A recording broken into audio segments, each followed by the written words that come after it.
అండి, అందరికీ నమస్తే. Welcome to my channel. ఈరోజు అందరికీ ఇష్టమైన వంకాయ కర్రీ అయితే చేస్తున్నాను. నేను కారం వేయకుండా కంప్లీట్గా పచ్చిమిర్చితోటే చేస్తున్నాను. పచ్చికారము చూడండి, వంకాయలు చాలా బాగున్నాయి. ఈ పచ్చిమిర్చిని కూడా నేను రోట్లోనే వేసి దంచుకుంటున్నాను. మిక్సీలో అయితే చాలా పేస్ట్ లాగా అయ్యేసి ఒక పచ్చి పచ్చి వాసన వస్తుంది. అందుకనే కచ్చా పచ్చా దంచుకుందామని ఇలా రోట్లో కొంచెం సాల్ట్ వేసి దంచుతున్నాను. ఇలా కచ్చా పచ్చగా అయితే సరిపోయిద్ది. ఇప్పుడు వంకాయలను కూడా కొంచెము నీళ్ళల్లో మనం సాల్ట్ వేసుకొని మనకు నచ్చిన షేప్లో కట్ చేసుకుందాం. నేనైతే ఇలా సన్నగా తరుగుతున్నాను. చూస్తున్నారు కదా, ఇలా అన్నీ కట్ చేసుకొని ఇప్పుడు మనం స్టవ్ మీద మంచిగా నేను మందపాటి మూకుడు అంటాం మేము, అదైతే పెట్టుకున్నాను. ఆయిల్ కూడా వేసుకొని పచ్చెనపప్పు ఇలా వేసుకోవాలి.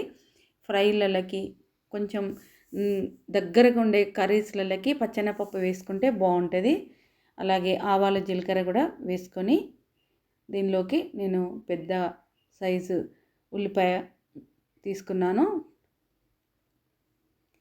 చూస్తున్నారు కదా, ఇంకా మంచిగా కారం అయితే మొత్తం కంప్లీట్గా పచ్చి కారంతో ఈ వంకాయ కర్రీ చేసుకుంటే చాలా బాగుంటుంది.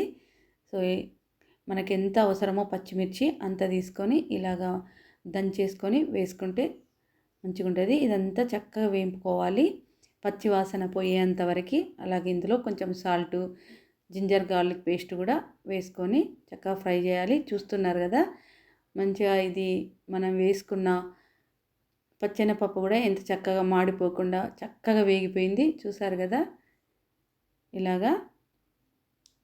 ఇప్పుడు దీనిలోకి ధనియా పౌడర్ కూడా వేసుకుందాం, 1 టేబుల్ స్పూన్. అలాగే పసుపు కూడా వేసుకుందాం. ఇప్పుడు మనం ఇంకా వంకాయలు కూడా వేసేసుకుందాం. చాలా ఫ్రెష్గా ఉన్నాయి వంకాయలు అయితే. మంచిగా ఇలా అంతా కలుపుకోవాలి. ఫ్రై లాగా ఉంటుంది, కర్రీ లాగా ఉంటుంది, చాలా బాగుంటుంది ఇలా పచ్చి కారంతో చేసుకుంటే. చూసారు కదా, ఇప్పుడు మనం మూత అయితే పెట్టేసుకుని ఒక 5 నిమిషాల తర్వాత చూసుకోవాలి. ముందరైతే ఫ్లేమ్ అనేది మీడియంలో పెట్టుకొని కుక్ చేసుకోవాలి. ఇది తర్వాత ఫ్లేమ్ తగ్గించుకొని వదిలేస్తే కర్రీ అనేది చక్కగా అదే ఉడికిపోతుంది. మళ్ళీ ఒకసారి మూత అయితే పెట్టుకొని ఇలా చెక్ చేసుకుంటూ మనము ఊక తిప్పినా కూడా వంకాయ అనేది ముద్ద అవుతుంది. ఊక తిప్పకుండా ఫ్లేమ్ తగ్గించుకొని ఇలా అనుకుంటే మనకు వంకాయ విడిపోకుండా కూరలాగా చక్కగా అవుతుంది. చూసారు కదా, మంచిగా కర్రీ అయితే అయిపోయింది. ఇప్పుడు దీనిలోకి కొత్తిమీర కూడా వేసుకుందాం మనం. నేను కొత్తిమీర కూడా కొంచెం ఎక్కువనే వేస్తాను. మనకు ఈ సీజన్లో కొత్తిమీర అవన్నీ ఎక్కువ దొరుకుతూ ఉంటాయి కదా, అందుకనే కొంచెం ఎక్కువనే వేసాను. చూసారు కదా, విడిపోకుండా ఎంత మంచిగా వచ్చిందో కర్రీ అనేది. ఇంకంతే, చాలా సింపుల్గా, ఈజీగా, టేస్టీగా వంకాయ పచ్చిమిర్చితోటైతే చేశాను. చాలా బాగున్నది. చూస్తున్నారు కదా, వంకాయ ముద్ద కాకుండా కర్రీలాగా, ఫ్రైలాగా మంచిగా అయింది